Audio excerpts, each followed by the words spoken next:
Hello student, welcome back to the class. I hope you all are going good and I am also good. So let's start our new chapter today, and that is what production to sale. Learning objective, understanding the chain of markets, need the chain of markets and chain of markets in the cotton textile industry, equality in markets. We know that a person who produce goods is called producer and the person who buy goods or uses services is non consumer. तो हमें पता है जो production करता है वो होता है प्रोड्यूसर, और जो उसको लास्टली जो कंज्यूम करता है उस चीज़ को, चाहे वो कपड़ा है उसको पहन लेता है, चाहे उसको खाना है उसको खा लेता है, तो वो होता है consumer. There is also a group of people called traders who connect the producer with the consumer. It is through trade that goods are supplied to the market. In a market, buyers and sellers meet and conduct buying and selling activities. We as consumers purchase goods that have been supplied by the traders, so we go to the market to get the things that we need. We purchase a wide variety of goods from there. ठीक है, तो इनके producer और consumer के बीच में होते हैं बहुत सारी चेन, जिसे बोलते हैं ट्रेडर्स. ठीक है, होलसेलर होता है, फिर अदर वो होते हैं, क्या होते हैं, बीच के एजेंट होते हैं जो सामान को खरीदते हैं, पहुंचाते हैं. ठीक है, और अपना अपना प्रॉफिट ऐड करते हैं और फाइनली कंज्यूमर तक पहुंचाते हैं सामान को.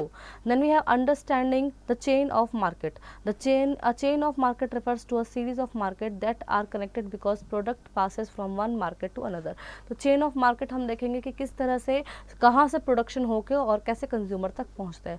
तो आप देख सकते हैं, पहले फार्मर है, फिर होलसेल ट्रेडिंग करते लेता है, ट्रेडर लेता है. ठीक है, फिर अदर ट्रेडर्स लेते हैं, फिर रिटेलर लेता है फाइनली, और फिर लेते हैं consumer. So need of the chain of market. So need क्या है इस मार्केट की? Good are produced either on the agriculture farm or in the factories or home, but we cannot buy directly from the farm or from the factory because of the distance and the other factors. On the other hand, producers will not be interested in the selling a small quantities. It is through this chain that is produced in one place reaches people everywhere. When goods are sold in it encourage production activities, create employment and increase income of the people. तो produce, हमें पता है कि producer जो होता है वो produce करता है कोई भी सामान. ठीक है, फिर उसके बाद वो नहीं चाहता कि मैं छोटे छोटे क्वांटिटीज़ में दूँ. ठीक है, उसको चाहिए कि भैया एक बार में ही ले जाओ और फिर मेरा मामला ख़त्म करो, मुझे एक बार में पैसा चाहिए. तो वहाँ से जो उसकी फूड जो मार्केट चेन शुरू होता है कि वो देता है किसको? होलसेलर को. होलसेलर उससे बल्क में सामान ले लेता है, फिर होलसेलर पहुँचाता है अदर रिटेलर्स के पास. रिटेलर्स फिर उससे बल्क में, कई सारे रिटेलर्स होते हैं होलसेलर से बल्क में सामान खरीदेंगे, फिर वो दूसरे रिटेलर्स जो छोटे रिटेलर्स होंगे वो लेके जाएंगे और फिर वहाँ से फाइनली कंज्यूमर के पास पहुँच जाएगा सामान.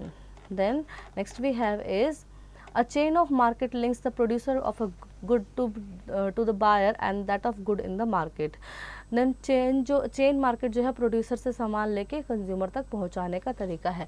That is it start with the production of good and ends up with the sale of the product. तो ये प्रोडक्शन से स्टार्ट होके और उसके कंजप्शन तक का सफ़र है. The people in between the producer and the consumer are called traders and the wholesale trader first buy goods in large quantity from the producer. He further sell them to other traders. The traders who sell finally these goods to the consumer is called retailer, and this may be a trader in a weekly market or shop owner is of a mall.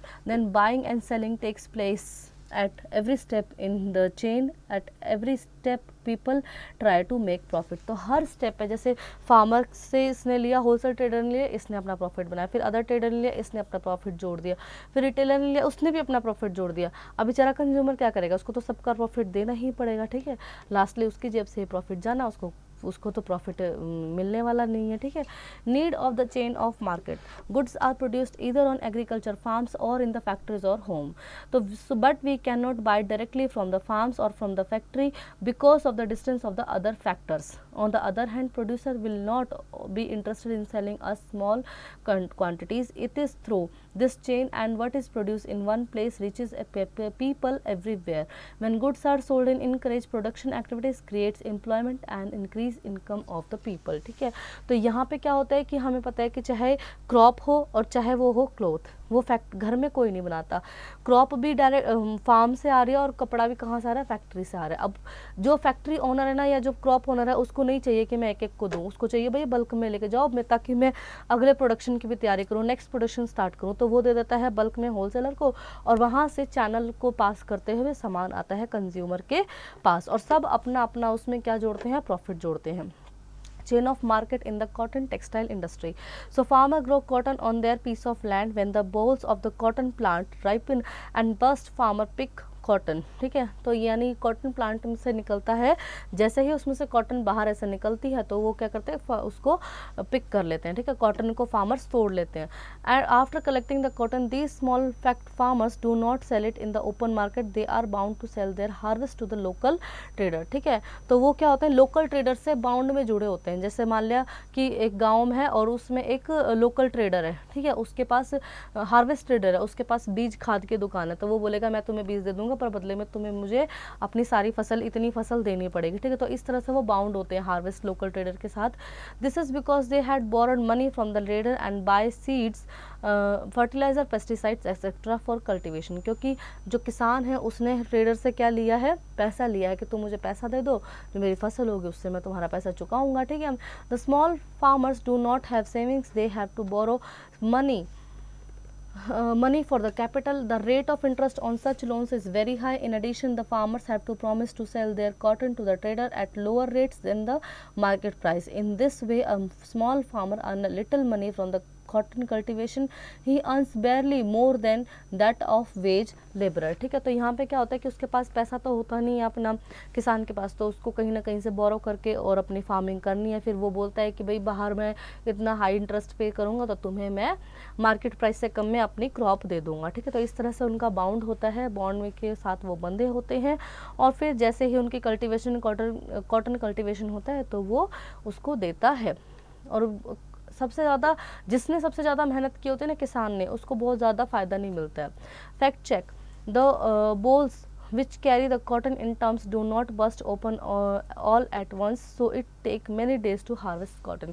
यानी जो cotton के plant होते हैं ना, ऐसा नहीं कि उनमें से सब में से एक साथ ही कॉटन निकल जाती है, तो बहुत ही पेशेंसफुल काम होता है कि जब जिसमें से निकलेगी तो वो पिक करना पड़ता है, ठीक है। Due to distinction of families, existing land is divided among son and brother continuously.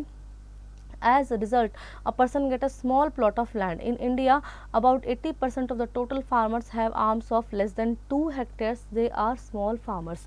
क्योंकि हमारे यहाँ जो प्रॉपर्टी डिस्ट्रीब्यूशन है वो डिसइंटीग्रेशन है, यानी पिता है, उसके 4 बेटे, तो पिता के अगर जो खेती है वो 4 बेटों में बढ़ गई, फिर उन 4 बेटों के भी 2-2 बेटे हैं, तो उन्होंने भी अपने 2-2 बेटों में बांट दी, फिर उनकी भी जो नेक्स्ट जनरेशन उनमें भी थोड़ी थोड़ी आधी ज़मीन बट गई। तो इस तरह से डिसइंटीग्रेशन ऑफ फैमिलीज़ है हमारे यहाँ। और इस तरह से जब लास्ट आते आते क्या आता है, जब पीढ़ी जनरेशन बढ़ते हैं तो सबके पास बहुत स्मॉल पीस ऑफ लैंड होता है। A trader is a powerful man in village and the farmer have to depend on him for loans, not only for the cultivation but also for to meet other expense like illness, school fees, family function etcetera. Agriculture is a seasonal activity for the farmer, ठीक है। तो trader क्या होता है, एक powerful man होता है गाँव में जिसके पास काफ़ी पैसा होता है, वो लोगों को मनी बोरो करता है, ठीक है। सिर्फ इसलिए नहीं कि हमें फार्मिंग करनी है, और भी बच्चों की स्कूल फीस देनी, फैमिली फंक्शन करना है या बीमार हो गए तो वो कहाँ से, ट्रेडर से ही पैसा लेंगे, ठीक है। और एक एग्रीकल्चर सिर्फ सीजनल एक्टिविटी होती है, किसके लिए, किसान के लिए। So the farmer had to sit idle for almost 4 months in a year. तो फार्मर को कम से कम 4 महीने खाली बैठे रहना पड़ता है। In these month borrowing money is only means of survival. और इन महीनों में सिर्फ पैसा उधार लेना ही उनके लिए सर्वाइवल का तरीका होता है। The trader sells the cotton to the ginning mill at the cotton market. तो ट्रेडर का काम होता है कि वो जो भी कॉटन हुई है उसको कॉटन मार्केट में उसको बेच दे। Then we have fact check, A ginning mill is a factory where seeds are removed from the cotton balls। तो गिनिंग मिल होती है वो फैक्ट्री जहाँ पे कॉटन के अंदर से जो उसके सीड्स होते हैं ना, जिससे प्रोड्यूस होता है, सीड तो प्रोड्यूस करता है प्लांट को, उनको हटाना होता है। Cotton is pressed into bales to send for spinning into threads. तो कॉटन को प्रेस्ड किया जाता है बेल्स में जिससे कि उसमें से स्प्रेड बनाए जा सकें स्पिनिंग करके। Then we have the ginning mill remove the seed and clean the cotton and presses the cotton into bales। तो गिनिंग मिल्स क्या करती हैं, उनको उसके सीड्स को अलग करके और उसको बेल्स में डाल देती हैं। The spinning mill by the wheels and spin the cotton into yarns. और फिर कॉटन को बीन के स्पिन करके वो धागे बना देती है। Further it sell to the yarn dealers and yarn dealers और merchants given to yarn to the weavers, ठीक है। तो ये जो फिर यार्न डीलर्स के पास, जो यार्न को खरीदने वाले होते हैं ना, उनके पास ये जाते हैं बड़े बड़े यार्न, फिर इनको वीवर्स को दिया जाता है, तो वीवर इनसे फिर कपड़े बुनते हैं। Weavers then bring back the finished clothes to the traders, फिर वीवर्स बना के जो कपड़ा सही बन जाता है फिर उसको वापस से ट्रेडर को देंगे। द यार्न डीलर और merchant distributor work among the weavers based on the order ही और she has received for clothes, तो जिस हिसाब से उसको बोलेगा, ट्रेडर बोलेगा, उस हिसाब से वो कपड़ा वपड़ा उसको बना के देगा। The weaver get the yarn from the merchant and supply him the cloth, that is merchant supply the raw material and receive the finished product. तो मर्चेंट क्या है, जो कच्चा माल दे रहा है और फिर फिनिश्ड प्रोडक्ट उससे ले रहा है, किससे, वीवर से। Such an arrangement between a merchant and a weaver is an example of putting out system. This system is common in the weaving industry in India. This system has some advantage and some disadvantage of the weaver. तो ये जो system है ना, ये होता है putting out system, और इसके कुछ एडवांटेज भी हैं और डिसएडवांटेज भी हैं। The weaver do not have to spend their money on the purchase of yarn और रॉ मटेरियल। अब वीवर को पैसा खर्च करने की ज़रूरत नहीं है कि उसको कच्चा माल खरीदना है, फिर बनाना है, फिर बेचने पे तो उतना इंतज़ार करना पड़ेगा, तो उसको पैसा बिल्कुल खर्च नहीं करना कच्चे माल पे, ठीक है। They are free from problem of selling and finishing clothes, तो उनको खरीदना बेचना, कपड़े का खरीदना बेचने से टेंशन से वो दूर है। The weaver have to depend on the merchant for both the raw material and market, तो वीवर किस पे डिपेंड है, मर्चेंट्स पे डिपेंड है, रॉ मटेरियल पे भी और मार्केटिंग करने में भी। Because of the weavers dependency on the merchant the weaver are in weaker position and the merchant have a lot of power, क्योंकि वीवर डिपेंड है किस पे, मर्चेंट पे, तो वीवर वीकर पोजीशन पे है, कमज़ोर है, और मर्चेंट बन जाते हैं powerful. The weaver get a very low price of making the clothes, they do not even know the for whom they are making the clothes at what price it will further be sold, ठीक है। तो viewers को नहीं पता कि उनको कितना कम price मिल रहा है और किसके लिए वो पैसा, ये कपड़ा बना रहे हैं और फिर इसको कितना महंगा बेचा जाएगा। The weavers have to invest all their savings और borrow money at high interest rate to buy looms, तो वीवर्स क्या करते हैं, महंगे रेट ऑफ इंटरेस्ट पे जो लूम्स होती हैं, मशीन्स होती हैं, वो खरीदते हैं। The weaver and the other about members of his family work about 12 hours a day to produce cloth, but they earn very little income, so this arrangement work more in favor of the merchant, ठीक है। तो viewers को और उसके family को कम से कम 12-12, 13-13 घंटे लूम्स पे काम करना होता है, तब कुछ अच्छा वीव हो पाता है। लेकिन ये अरेंजमेंट क्या होता है, उनको लिटिल इनकम देता है, इनकम बहुत कम होती है, तो इसलिए जो पूरा अरेंजमेंट मर्चेंट के फेवर में जाता है। The merchant further sell the clothes to the garment factories and export the country to the of the country and exporters of the country. These garment factories and garment exporters are used to make clothes, a variety of garments such as shirt, trousers, sarees, etc. The garment factories sell its products to the wholesaler who further sell them to other traders. Finally the retailers sell them to final consumer, ठीक है। तो यहाँ से फिर जो होता है merchant होता है वो फैक्ट्रीज वाले को देता है, ठीक है, मार्केट में बेचता है सामान को और एक्सपोर्ट कर देता है, जो एक्सपोर्ट करेंगे उनको बेचता है, ठीक है। तो इस तरह से फिर वो सामान फिर गारमेंट वाली दुकान पे आएगा, जो भी सामान होगा, जो कपड़े होंगे, ट्राउज़र, पैंट, शर्ट, वो सब शॉप्स पे आएंगे, तो वहाँ से पूरा वो उसको अपना वो सारा जो भी उसका बेनिफिट होता है वो लगा के चलता है। Finally that retailer sell them to the final consumer, और फिर कंज्यूमर रिटेलर से लेगा। The garments exporting factories export its product to foreign buyers. These buyers are very rich businessmen, mostly from the US and Europe. They run a chain of stores in their country. They do business strictly on their own terms. They demand the lowest price and set high standard for quality of production and timely delivery. But the condition of workers in the garments export factories are miserable. तो ये जो garments exporting factory होते हैं, ये जो कपड़े होते हैं उनको बाहर भेजती हैं, तो बाहर की जो कंपनियां हैं वो अपने रेट सेट करती हैं और लो रेट सेट करते हैं और हाई प्राइस पे फिर अपने देश में बेचती हैं, ठीक है। और इस तरह से वो अपना बिजनेस को आगे बढ़ाते हैं।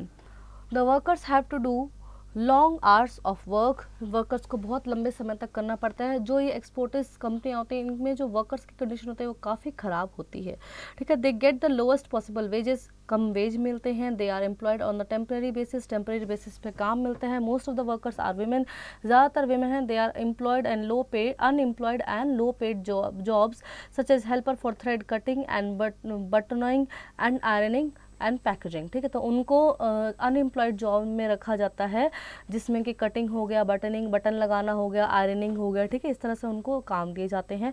Thus we see the chain of market link the producer farmer to of cotton of the to the buyer at the supermarket. Buying and selling takes place at every step in the chain. तो ये जो है ना पूरा chain of market है, जिस पे buying और सेलिंग पूरा एक चेन बन जाता है। Inequality in markets, in a chain of market some people make huge profit in the market whereas a majority of people are not able to gain as much as from these buying and selling activities.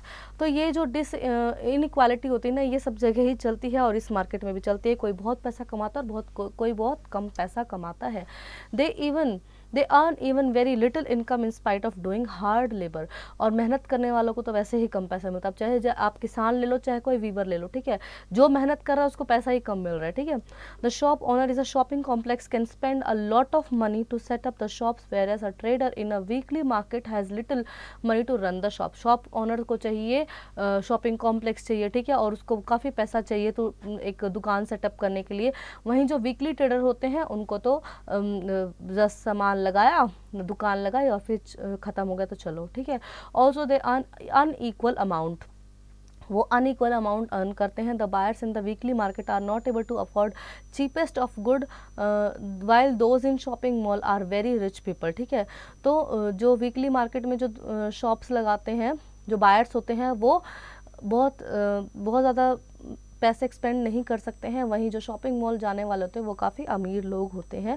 A small cotton farmer and a weaver put in long hours of work but they do not get a fair price of their product in the market while the foreign business person earn huge amount of money, ठीक है। तो चाहे मैंने अभी बोला ना, cotton farmer हो चाहे फार्मर वो हो वीवर हो, उनको बिल्कुल भी पैसा, बहुत कम वेजेस मिलती हैं अपने काम करने की, जबकि लिए मेहनत वो कौन सबसे ज़्यादा मेहनत वही करते हैं।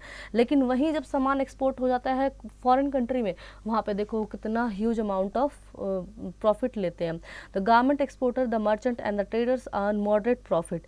Then we have, thus we can say that everyone does not earn equally in the market. In order to overcome such inequality and cooperatives of the producers such should be formed.